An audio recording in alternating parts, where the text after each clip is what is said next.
Well, hello everyone, and welcome to my end of the year list for 2024 and like the first actual video I've made in like a year. So, yes, welcome back to this awesome movie review stuff, I guess. Yay. Anyways, yes, so 2024, that year of movies, has come to a close, and this year I was able to see 222 new releases, which is like 70 more than last year. So, I am a little bit late doing these end of the year lists. I was sick for about the last week of the year, so I couldn't do it and post it before 2025. So, doing it in the first part of 2025 here. So, yes. Anyways, back to the lists. So today, the first list we will be doing is two top 10 lists: top 10 most surprising and top 10 most disappointing movies of 2024. And then the next video will be top 20 worst movies of the year. Then the next one, top 20 best movies of the year. And then after that, we will be doing my top 10 most anticipated movies for 2025. And then eventually, I will do a full live stream ranking all 222 new releases I saw, which will probably legitimately take about 6 or 7 hours. So that's pretty cool. So that is my current plan, and hopefully everything goes accordingly, and I don't get sick and die for another year. But yes. So let's start this off with the top 10 biggest surprises of the year. Now, before I start talking about the most surprising and most disappointing movies of the year, these don't mean these were my favorite movies of the year. These don't mean these are like the worst movies I've seen. These are the movies that especially for surprises, my expectations were here and they ended up being here, right? Or vice versa. For disappointment, my expectations were here and they ended up here, right? So that's how these ones work. So it's a little bit more interesting, I guess, than just here are the best ones, here are the worst ones, because it's not always going to be the best ones, although 1, 2, 3, like 3 of these movies are in my top 10 of the year. So anyways, let's kick this off with number 10. My 10th most surprising movie of the year is actually going to be The Apprentice. This is that Donald Trump movie, and I had zero intention of seeing this movie. The only reason I saw this movie is because I went to Fantastic Fest this year down in Austin, Texas, and this was one of the secret screenings to where you essentially go in, sit down, and then they come out and tell you what you're watching. And so we were sitting there, and Sebastian Stan walked out, and A Different Man was already playing at the festival, and that's why he was there. But then he came out and introduced this movie, and I was like, wow, I guess I'm seeing this movie that I wasn't planning on actually seeing, just because I don't really want to go to movies, I guess, I go to movies to escape the real world, essentially, right? And so seeing a movie about Donald Trump didn't particularly interest me. And you know what? I actually enjoyed this movie a lot more than I expected. Well, I mean, it's on the most surprising movies of the year list because I didn't hate the thing, right? The movie was interesting because it's more of like, it's interesting because personally I had no idea what this guy did before he became president, right? And so getting to see like 3 decades of his life and like what he did before I knew he existed in 2016 was interesting to me. And so getting to see that stuff was interesting. However, the biggest downfall of this movie for me is that it was very one-sided, and I would have preferred this movie to just kind of be neutral. But for a movie I had absolutely zero interest in checking out, and I actually just wasn't going to go see it because I genuinely didn't care, I actually enjoyed it a lot more than I thought I was going to. So it made this list, and yeah. Number 9 is going to be probably the most popular answer for biggest surprise of the year, but that is going to be The Substance. Yeah, this movie really did come out of nowhere for like everyone. I had actually seen a trailer before this movie released. I don't, maybe like 2 or 3 times. And so it was on my radar, but actually the week I was at Fantastic Fest is the week this movie blew up, and like people were going nuts about it online. Like, you have to see The Substance. Did you see The Substance? There were people at the film festival that were leaving the festival to go across town to a different theater and see The Substance, and then they'd come back to the festival, be like, dude, The Substance is so cool, it is amazing. And so I was like, okay, I have to see this movie. As soon as the festival ended, I flew home. My dad picked me up from the airport, and we went straight to the movie theater, and we watched The Substance together. And wow, this movie is certainly insane. I didn't love it as much as everyone did. It's still very high up on my favorite films of the year list because it's an incredible film. But yeah, it just what a wild movie that honestly came out of nowhere for pretty much everyone, you know? So it is probably, or not probably, this is my favorite body horror movie I've ever seen. I'm not huge into body horror, but the Substance is incredible at it. Great practical effects, great performances.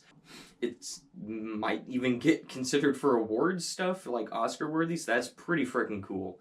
But yeah, The Substance had to be on this list somewhere. Number 8 is actually going to be Strange Darling. Now, I had no idea what this movie was going into it. I had seen a poster, I had heard some buzz about it, and so I'm like, okay, I'll go check this out. I checked this out, and like, man, I was like, oh my god, this is awesome. And spoiler alert, this actually is my favorite movie that came out in 2024. So, this movie that I had zero idea what it was, kind of had a poster, and I just heard, I guess I had a little bit of idea what it was. I heard that it was like this serial killer hunting their prey movie, right? And so I expected to like the movie. I did not expect to love the movie though. Yeah, like I was completely shocked that a movie I was expecting to enjoy and like ended up being honestly the best film that I saw in 2024. And side note, this has been my favorite movie to recommend to people this year just because it's so unique and has so many different twists and turns in it that I just love telling people, hey, go watch this movie, but don't know anything about it going into it. And then just getting to talk with them afterwards is just so cool. So this has been the movie that I've wanted to recommend to most people this year. Number 7 is going to be a little bit of an odd pick, I would say, but it's going to be Wolves, the newest John Watts movie. It was like a direct to Apple TV Plus movie. I only watched this about 2 weeks ago, but it released months ago. I do this thing every year where I just start watching a ton of streaming service movies in December. Like I just add them all to my watch list and I start watching them in December, just to boost up my number, quite honestly. And when this movie came out, it didn't get very good reviews. It's got George Clooney and Brad Pitt. And so I was like, okay, I guess it's not very good. And so I didn't really want to watch it all that much after I heard it wasn't very good. I'm not huge on streaming service movies. And so when I went to check this out, the film's not great, but I was like, you know what? I had fun with that, though. You know, it's just, it's about these two fixer-uppers, I guess, that get hired for this job and they have to figure out how to work together, even though they were hired by different people to clean up the same mess, essentially. And you know what? For what it was going for, I enjoyed it. And after I watched it, I'm like, you know what? I don't really understand where all this was coming from, where people just didn't like this movie. So a movie that everyone was kind of like crapping on, I would say, and I enjoyed it. I was like, damn, that surprised me. Haha, theme of the video. Number 6 is going to be The First Omen. Now, I'm not huge on the Omen franchise. I like the first one well enough. I think it's pretty good. I'm just not huge on like 70s movies, honestly. And so the idea of having a prequel to that movie, which is considered a horror classic, and it just has shitty sequels, like what are you gonna do here, right? And the fact that we had Immaculate come out before this one, I believe, and essentially the conversation around this movie was, oh, it's essentially just Immaculate, and so I'm like, okay, so it's going to be the plot of Immaculate, but in the Omen universe, and so I kind of figured out what the movie was basically gonna be, and so I was like, okay, whatever.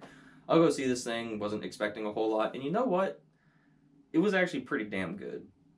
To the point where I actually really want to rewatch it, just because the ending was so shocking and memorable, and like when that Omen score kicked in, I like got pumped for it, honestly. I just didn't really like the tacked on ending thingy at the end, and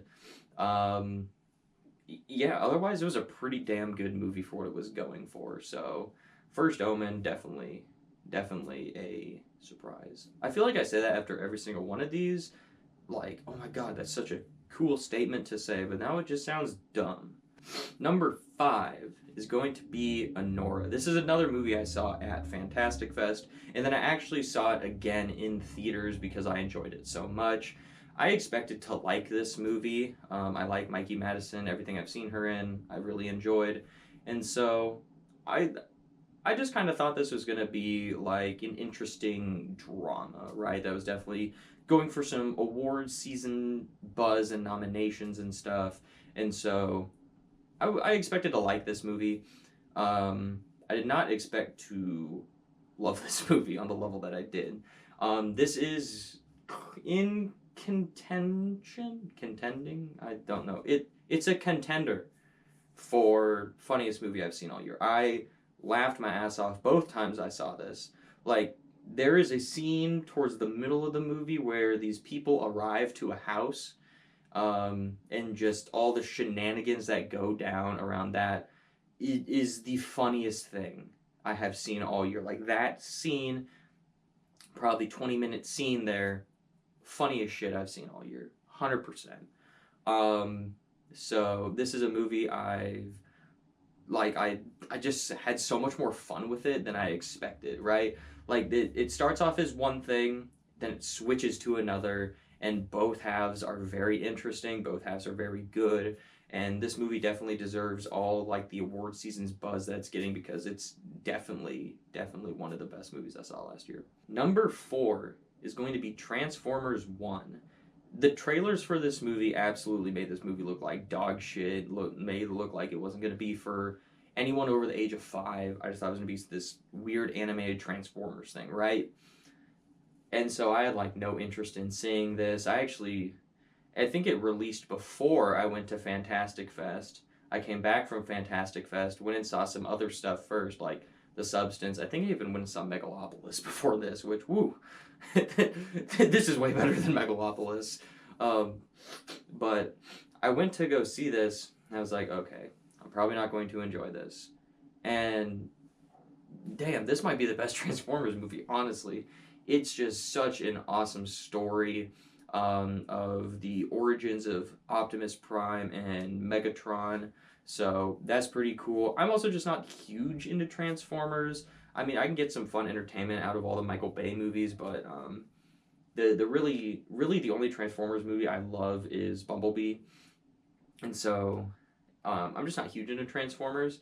So a franchise I'm not that huge into, with shitty marketing, an animated movie which I just don't care for going to go see. Animated movies, I'm not as interested in them as live action films. So all that pooled together, was not expecting to like this movie, and it is, as of this moment in time, my favorite Transformers movie.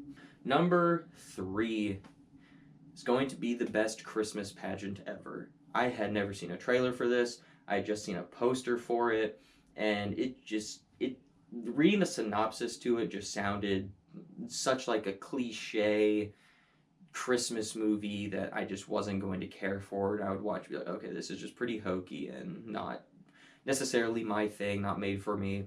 And I watched it, and this movie has a lot more heart to it than I was expecting, and I really did enjoy this one.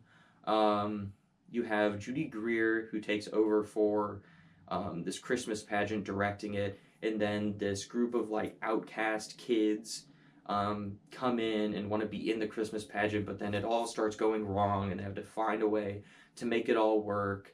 And then there's, like, certain things that are revealed about these kids throughout the story that, just the way it all wraps up together, it comes together very nicely. And this is just it's a very sweet Christmas film, This isn't an instant Christmas classic for me, but it is one that I would like to revisit at some point and rewatch, because I think it's a good story, and I wasn't expecting to enjoy this one. The runner-up for most surprising movie of the year for me is going to be Hundreds of Beavers. I had no idea what this movie was. I had just constantly seen the poster of it on some of the people I follow on Letterboxd, like year list, like Hundreds of Beavers. I'm like, what is this thing? And I guess I never really had an interest to check it out, right? Until December hit, right? And I do that thing where I watch a bunch of streaming service movies, and I was scrolling through Amazon Prime one day, and I'm like, Hundreds of Beavers. I'm like, that's a movie that I haven't seen that came out this year, and it's on a streaming service.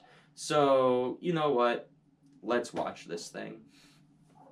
And so I sat down and I watched this thing, and a live action slapstick cartoon absolutely does not sound like something I'd be interested in at all. But I'll be damned, this movie was so fun and so hilarious.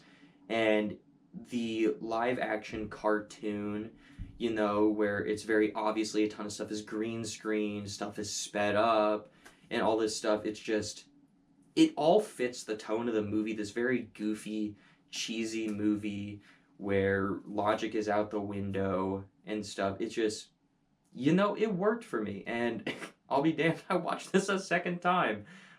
But yeah, this, it's just, I just keep thinking about like different scenes in the movie as I'm talking about it, and it's just such a fun time. It's another one of those movies this year that I just want to recommend to people because I think it's just such a fun, lighthearted movie.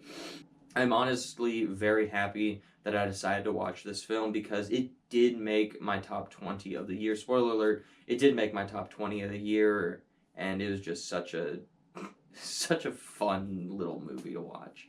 But coming in first place, the most surprising movie of the year for me is going to be Wicked, I guess part 1, but they kind of dropped that title, so it's just Wicked now. Wicked.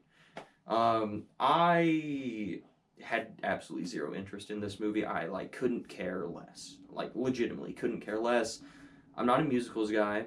I'm not familiar with this Broadway play at all. I like The Wizard of Oz, but it's not like this massive, like one of my favorites of all times. And so a musical adaptation of a Broadway show that's a prequel to The Wizard of Oz, that's like a reimagining thing, and it's a part 1, so it's not even a full story. I was just like, okay, these are red flags. This is not going to be for me. And I went and saw Gladiator before I saw this. And I'll be damned, I like this movie way more than Gladiator 2. Yeah, this movie, again, spoiler alert, made my top 5 of the year. If you had asked me at the beginning of the year what was going to be in my top 5, top 20, maybe even top 50, never in a million years would I have told you Wicked Part 1 was going to be on that list. I was so blown away at how genuinely awesome and amazing this story was. Kind of this deconstruction of the Wizard of Oz characters, I guess, in a way. Just such an interesting backstory, and for someone that doesn't like musicals, the songs and stuff in this were actually pretty catchy and stuff, so I've actually listened to some of them outside of the movie theater. I will admit that because they are actually pretty good. So yeah, when I do my most anticipated movies of 2025 list here soon, you will see Wicked for good is what they're calling it now on that list, because I honestly want to see how this story wraps up like now. I walked out of that theater and I was like, I want part 2 now. Give it to me now. All right, and now with the top 10 most surprising movies of the year out of the way, let's move on to the top 10 most disappointing movies of 2024. Oh, yay. Now, looking at my list there's only 4 out of these 10 movies I would actually go like a negative on. So the rest of these are positive. I still enjoyed the movies, but I wanted them to be so much better than they actually were. So that's kind of how this one works. So coming in at number 10 is going to be Rebel Moon Part 2, whatever the subtitle of Rebel Moon Part 2 is, the Zack Snyder Star Wars Netflix thing, right? I still haven't seen the director's cut, which I probably should, but as someone who adores Zack Snyder's movies, right, like Watchmen, love that movie, I love all of his DC stuff, I thoroughly enjoy his Dawn of the Dead movie, so much stuff that Zack Snyder makes is just for me. So, I'm also not that huge on Star Wars, so hearing Zack Snyder's take on Star Wars, I'm like, okay, this could be cool. And I enjoyed Part 1 more than most people, but Part 2 just didn't really do it for me. And the reason this one's made this list is just because I'm a huge Zack Snyder fan, and I just want to root for the guy, and I want to love everything that he does. But unfortunately, I didn't really care for this movie, so yeah, this is my least favorite Zack Snyder movie as well. Now, it needs to be said, I do want to watch the director's cuts of his Rebel Moon films or film. I don't really know how that works. So I haven't researched it because I just don't care that much, I guess, which also sucks because I love Zack Snyder, but I just don't care enough about this world to invest into it. So maybe if I watch the director's cut, it could be better. Who knows? Maybe I'll do that someday. Number 9 is going to be Godzilla vs. Kong, The New Empire. I believe the new Godzilla vs. Kong movie, right? These movies are just kind of fun, dumb entertainment and stuff. Yes, they get stupid. I think this one just went a little bit too far for me with like all this lore and stuff with like the inner earth stuff. Like that stuff didn't work for me in Godzilla vs. Kong, the first one. That stuff didn't work for me. And this movie kind of gets into a little bit of a problem for me personally of like introducing too many of these monsters. That's what I kind of like about the first Godzilla, right? Where there's only Godzilla and then the things that it's going against, right?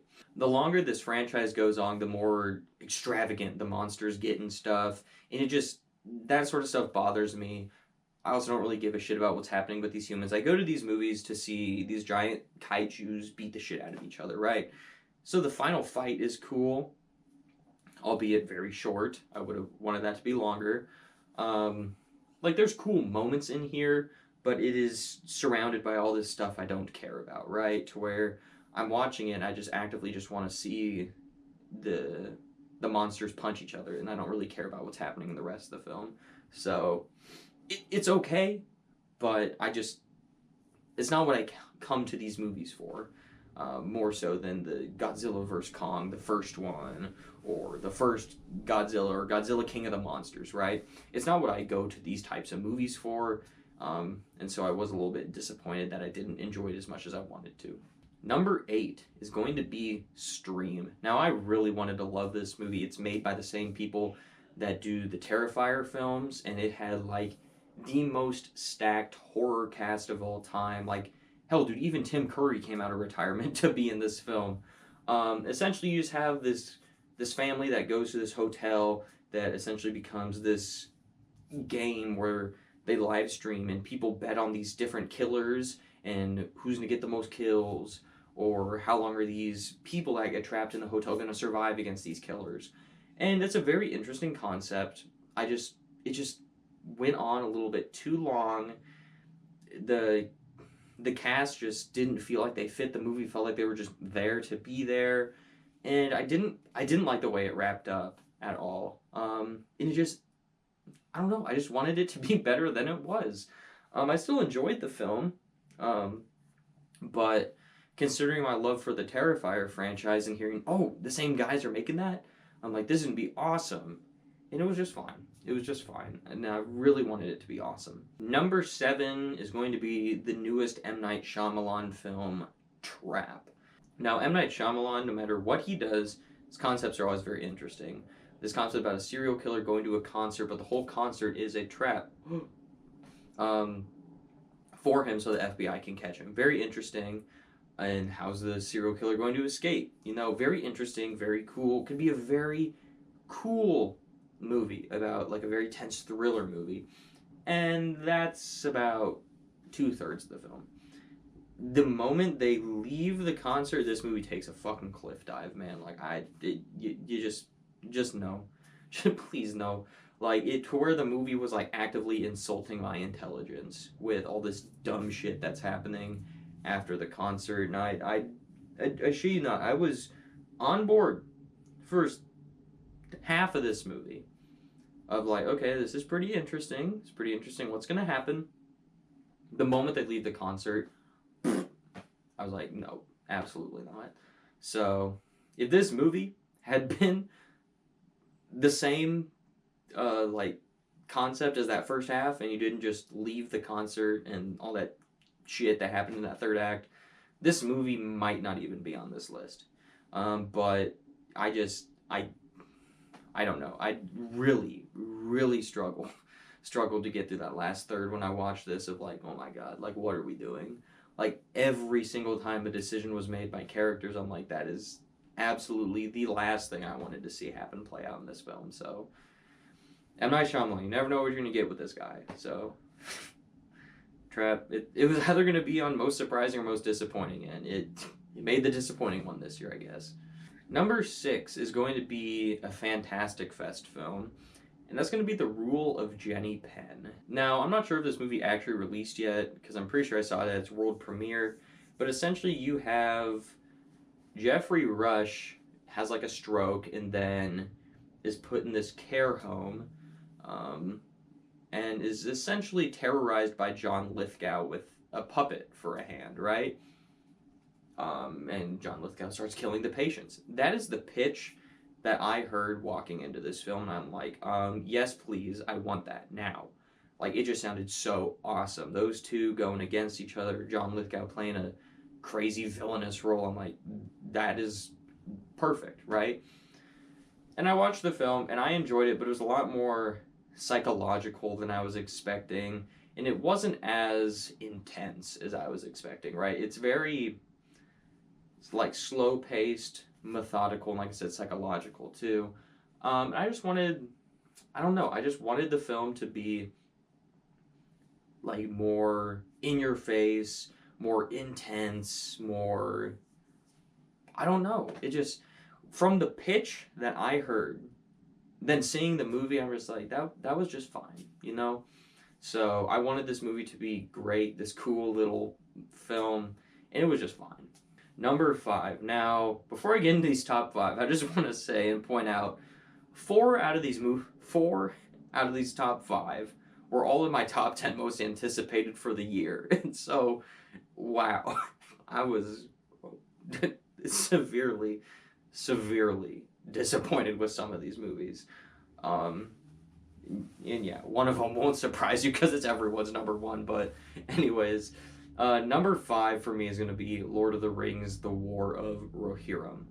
Now, I was very excited for this film because I really like Lord of the Rings, and a new Lord of the Rings film. That's awesome. As soon as I heard it was animated, though, I was like, I don't know about that.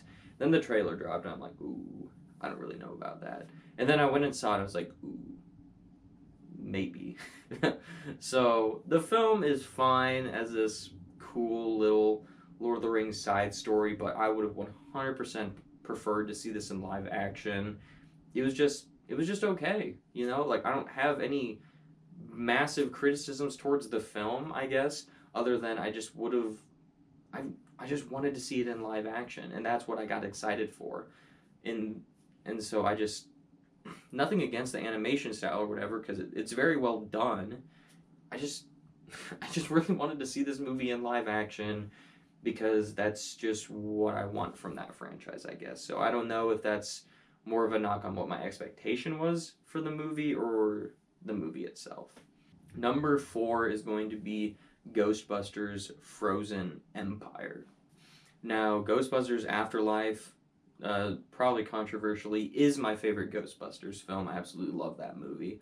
I'm not huge into Ghostbusters, but really like the first one, and I love Afterlife. So getting a follow-up to Afterlife, I'm like, okay, that is pretty cool. The whole like Frozen aesthetic was really cool. The trailer really worked for me. And I saw this movie, and there was just a lot of stuff that I didn't think fit into this movie. Mainly the whole thing with Kumail Nanjiani's character. If you've seen the movie, you know what I talk about. That didn't work for me all that much.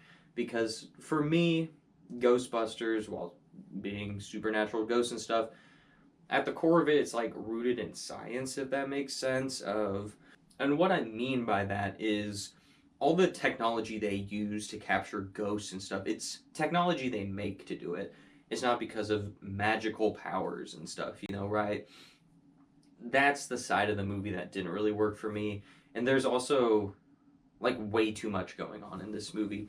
There's way too many characters in here where you don't spend a whole lot of time with all of them. You don't fully develop a lot of these plot lines they have. So there's so much going on that none of the stuff feels fully developed. The whole Frozen Empire thing is like an afterthought of the film, and I would have much preferred that to be like 2/3 of the movie, this Frozen Empire. But so yeah, not a movie Not a bad movie, but just a movie I wanted to be so good, and it was just okay. Number 3 is going to be A Quiet Place Day 1. Now, yeah, out of all of these movies on this list, this is the one I like the most as far as the disappointments go. This is the one I like the most. I think I still gave it like a 3.5 on Letterboxd, but I adore the first two Quiet Place movies. Those are two like my favorite creature features. Certainly the two best modern creature feature films we've ever gotten. They're like my favorite post-apocalyptic films. I just adore those two movies. They are both fantastic modern horror classics, honestly, if you ask me.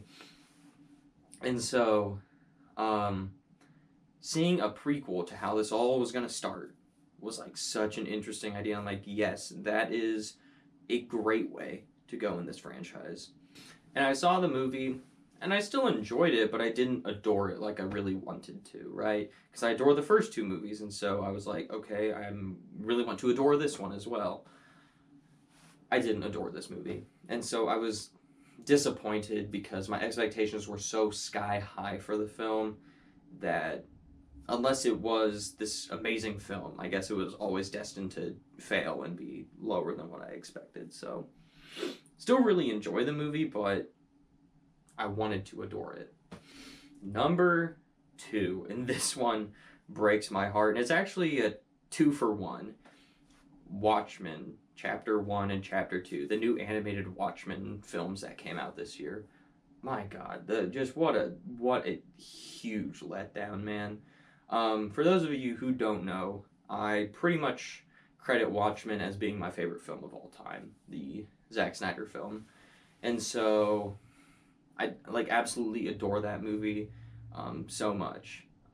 So hearing that there's going to be new Watchmen stuff, I'm like, oh my God, yes, you got any more of that Watchmen? And so getting to, and then they just kind of release these things without giving us release dates.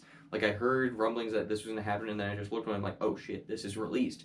And so I watched them both, and they were just kind of dull, right? It's literally the graphic novel animated. I didn't think any of the voice acting was all that spectacular. The movie felt super, super fast and rushed, and it just wasn't interesting, you know? Like for all the reasons I love the movie Watchmen, this animated movie, I guess, just didn't do it for me all that much. And so I was so disappointed, and I watched it, and I'm like, did I seriously just not like those movies all that much?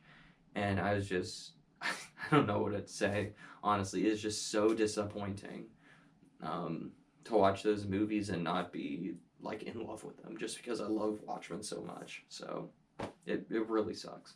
But coming in at number 1, the most disappointing movie I saw all year, should be an absolute surprise to no one, as it was pretty much universally everyone's most disappointing movie of the year, and that's going to be Joker Folie à Deux, or Joker 2, whatever you want to call it. I think I said it right. Some French shit.